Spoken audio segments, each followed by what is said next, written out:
Hello and welcome everyone to the weekly Delphian meeting. Thank you for tuning in. So today's agenda, we'll go through, the market update and get the Q2 earnings plan that's been pushed out this morning.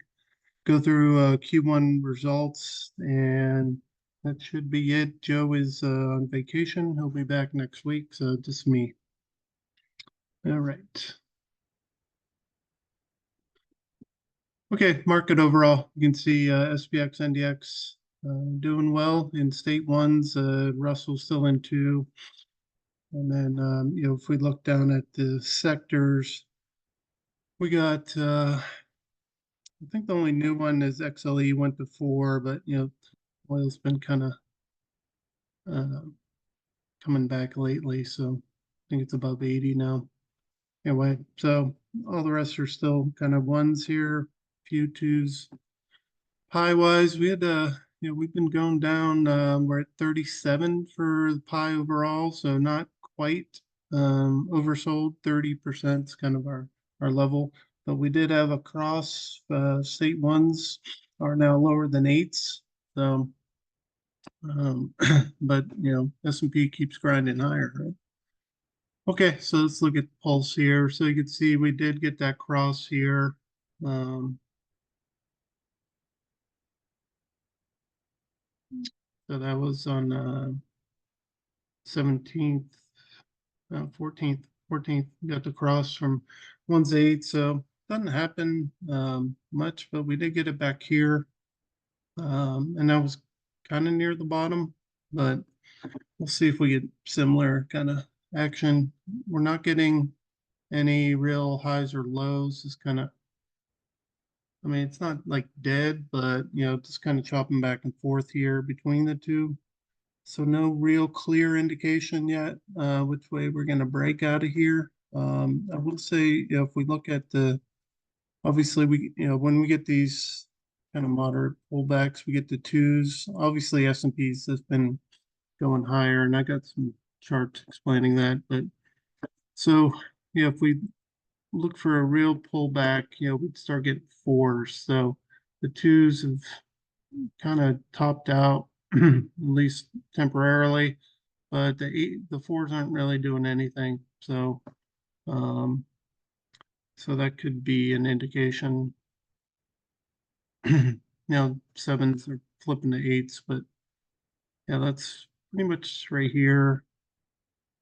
17th, 20th, right around there, kind of everything started turning. But you could see S&P obviously has been still grinding higher, and that's driven by a lot of the big names kind of uh, doing well and pulling more than their weight for the S&P averages. So the bearish are above the 20 and the 50, but 200's like really far still. So, but other than that, I think that kind of sums up the market pulse here. We can pull bullish bearish real quick.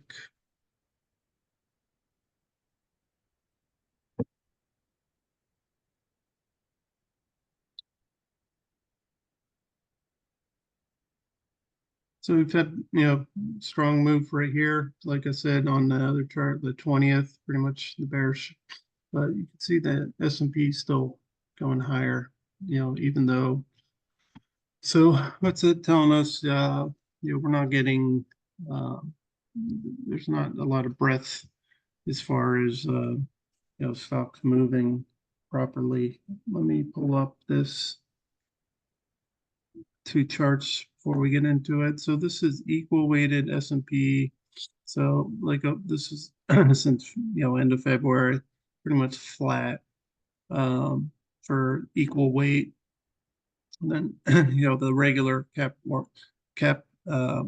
market cap weighted obviously has done really well overall, but the equal weight's just not doing anything. So what this tells us, there's a few stocks kind of leading, and this is another kind of chart. All right. Positive EPS revisions for mega cap tech versus S&P, the other 495. So this is the five stocks, they keep getting like higher and higher EPS revisions. Meanwhile, the other 495 have been kind of negative. So kind of explains a lot what's going on out there in the market. The big names are ruling the day.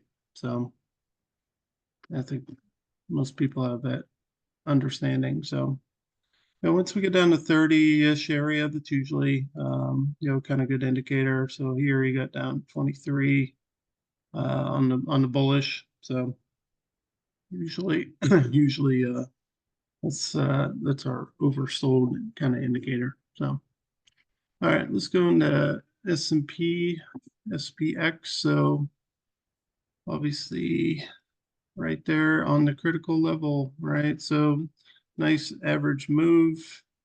So we've done that. So from here, kind of upwards, maybe 20-30%. The other times kind of pull back. So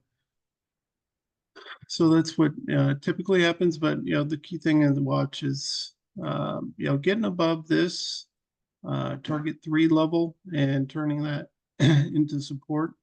Once we do that, then things can really take off. So, but I would expect pretty strong resistance right in that target 3 area.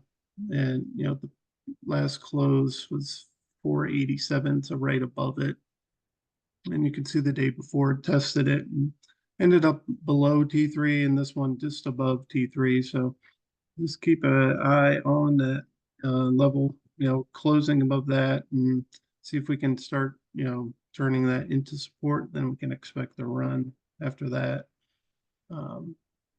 But overall, good state one for SPX. So, okay, so let's look at the chart here. I'll pull up the lines. So we're in a new, so this is the previous range. So this is the new, so we're above 5,400, quite a few days above there. So we got T3 resistance to the top, upside, and then 5,400. That's the bottom of our range. So 5,400 to 58, that's way up here. So that would be support there. So ideally, you want to kind of see that get tested, kind of like back here. Um, kind of like back here, this being tested, and then this really just took off after that. So, so we got our upside pretty tight, range, upside, downside for S&P. So we'll just have to, see how that plays out. See if we can get through resistance, stay above there and keep rolling. The other kind of levels, you got your 20-day, so it's below 5,400. That's 53, 57. And then, below that's 50-day. So, and way off, the 200 down there. So that's kind of where we're at. S&P, Russell, before Russell, same old story. Can't break 2100. So that's obviously top level resistance. It is holding kind of that 2000 level. Um, so kind of the levels just on this chart. Obviously we got 2100. That's the big. Getting above this would be good. So from here, just kind of up, down, just kind of fighting right around that level. But we did hold 2000. So we talk about Russell every 100 points or so is kind of key like support and resistance. So we did hold 2000. So get above your entry price here, and could potentially try and make another run at 2100. That's just been a problem for a long time. So been in here 8 days, average is 8. So haven't met any of the targets below, but like I said, that 2000 is kind of the level. So if we break below that, obviously things can get ugly, and it can try and get down to 19 after that. So from here, next state, 63% historical averages, since '07. 63% of the time go into state one, and the other third, goes down into state four. So, okay, so let's pull up the chart here. So, kind of fighting up and down on this 50-day. So that's at 2041. Like I said, it tested, tried to get below 2000, twice, ended up above there. So that's your near-term support. 2000, staying above there's key, and then we also got our entry price here, 2026. We're getting above that. And then obviously after that's 50-day and then the 2100. So I'll just do quick little charts here. So here's our 21, and here's, sorry, my mouse is the 19. So that's the big range, but also kind of just monitoring at 2000. So there's your kind of levels for Russell. I thought we'd do better with the rates dropping. So, rates down to 421. Usually Russell's kind of inverse to those. So rates go down, Russell does well. But this, there's just been some kind of like bad consumer news and stuff like that. So, so here, the chop continues very volatile for, the 10-year, but down to 421. So, that's kind of back here. March, we were down there, and that was kind of the top level back here. But, longer term, so we had a big spike up in October, 5%. We got up here around 4.7. And then, after that, we dropped way down below 4. So here, we'll see how far we drop down. But that's kind of where we're at there. Let's look at the next Fed meeting, 42 days out. Not much movement here from previous week. Still firmly in the no cut camp. So September, almost, the same as last week. So it still kind of, this would be the first cut here. So if it holds, we're at 60% for a cut, then definitely by November. So that's 1-2 cuts. So just hadn't moved much since last week. So, and then overall 2 cuts right now for year end. So that's kind of where we're at. As far as Fed, the balance sheet here, occasionally we'll get these little bump ups, like 3 million. Or is that billion? That's billion. These are in trillions, so 7. So like 3 billion. So we got a little bump up last week to see if this thing starts flattening out. They said they were going to maybe taper off things, but so far, still kind of in the same trend line on the way down there. So I think that's it. Market wise, we'll open up to questions, comments.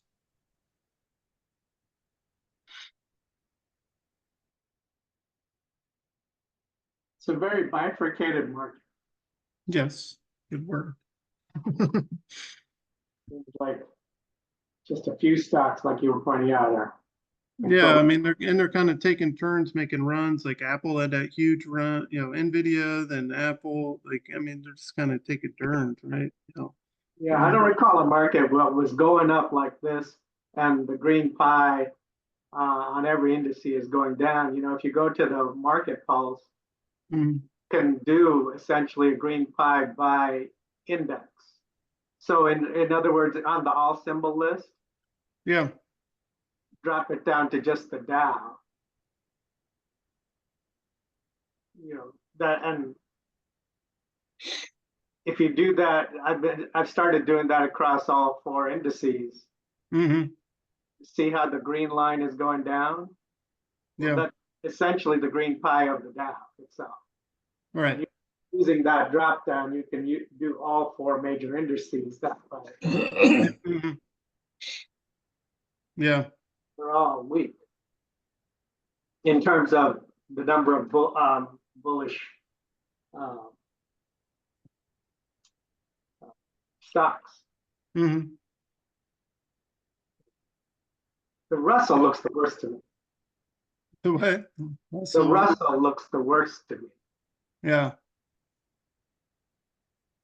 Well, I mean, So, we don't have so, all 2,000 of those. There's, but I think we got like 1,300 or something. That's a Yeah, pain in the butt list to keep up I'm with. sure you have 13 of the biggest one. It's still a cap weighted index. So I'm sure you have you guys put in the bigger companies. So you probably have the ones influencing the Russell the most. Mm-hmm. Yeah. And the Russell doesn't have NVIDIA, Apple, or those to help it. No, yeah, no. That's all small caps. So, Whereas the Dow has Apple, it has Microsoft to help, and of hmm, course Hughes and the SPY have all the Mag 7s. The Russell has none of those. right. It's kind of stuck with that. So I think it Oh, looks the worst to me. yeah. Well, I mean, putting your money in the right place, right? I mean, this market's just driven by those big names. Like they're just grinding it higher, Just like Yeah. that earnings revision. I mean, that tells the story, right? I mean, like here's everyone else, down here, and here's your big five, right? Right. I don't even have Apple in it. Yeah. So that's where the momentum is. That's where all the money's going in, those big names. So because they're performing, right? Right. Yeah. So yeah, thanks, Adir. Someone else have a comment? Hmm? Okay. All right, let's get into earnings then. All right, so everyone should have, if you go in the system quarterly earnings plan, I pushed it out. If you don't have it, please, send me an email. But here's the plan going forward. As you can see, still lots of estimated here, but really first trade it's going to be the 25th. So bullish pre-runners. Um, so take a look at this. All the I pushed everything out into the share drive, which is in those email links. So all the testing and filtering is done for all the different trade types, and then also put in the results, which we'll go through right now. So, all right, where are we at?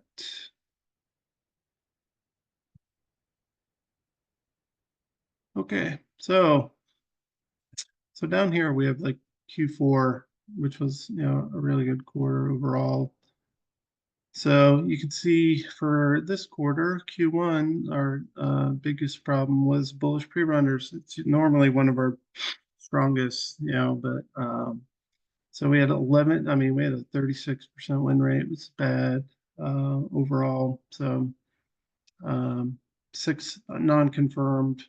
Overall, we lost 1,500 in that section. The bearish pre-runners, only one trade. We had, some non-confirmed ones, but we had one trade that won. The vol rise is turned out to be pretty good recently. So, six trades there. One loss. I think it wasn't a big loss either.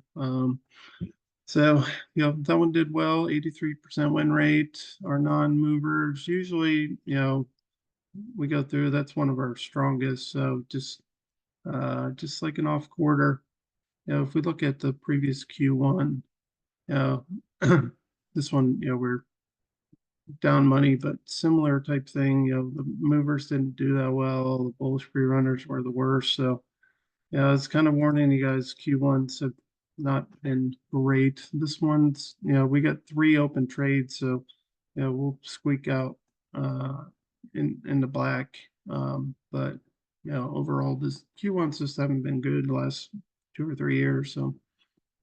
So non-movers only 1 win there. Bullish runners did well for the most part. 2 losses, like right around 80%. Down here you can see obviously not as good as previous quarters. So, but the bearish runners, we still have 2 open trades there. We also have one in the volatility rise. It's a FedEx. So here, 80% win rate. Our biggest profit here is bullish runners. We have 2 open, one's losing and one's up. So, this will definitely end up positive overall for the quarter, but definitely not a banner quarter by any stretch, but at least squeaked it out. A pretty bad win rate, and we'll have to see. Let's look at the previous Q2. So this is from 2023. What week? Yeah. So bullish free runners were kind of not great, but positive.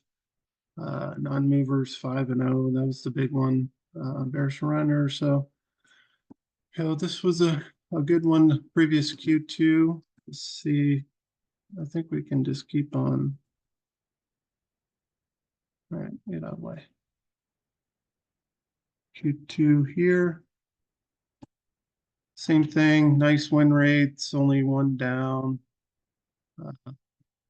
So, Q2 has been historically, at least the last couple times, been good. So I'm not putting a big warning on it like I did with Q1. So this should do well, but up to the market. So we have a total of 57 trades. Let me I think it's 57 total. So we can go through. This is all on the share drive there. Basically, this is the data. So I test like vol rise from 20 down to 5 days, all these different symbols. Here's the criteria. Here's the strategy information. So that's all I do. Sort it down to 80%, and then I take everything over 90. Put it in here, filter out the extra trades, and there you go. So, like vol rise we've been increasing those trades. So, that just kind of how the markets, like the bullish runners have been dropping a little. I mean, bullish pre-runners, the bearish trades have kind of been getting a little bigger, but this one's definitely gotten bigger.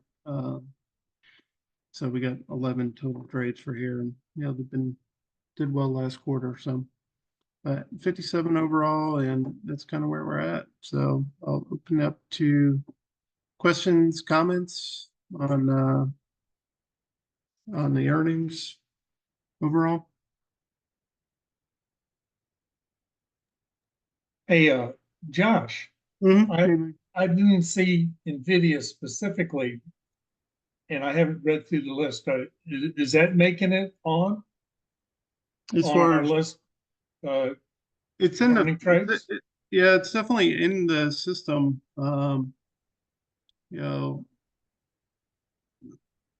It's in our trade system, but Okay. I looked it up last time, and in the file that Josh is pulling up for Q1, and I think it was like a 60% winner for bullish pre-runner.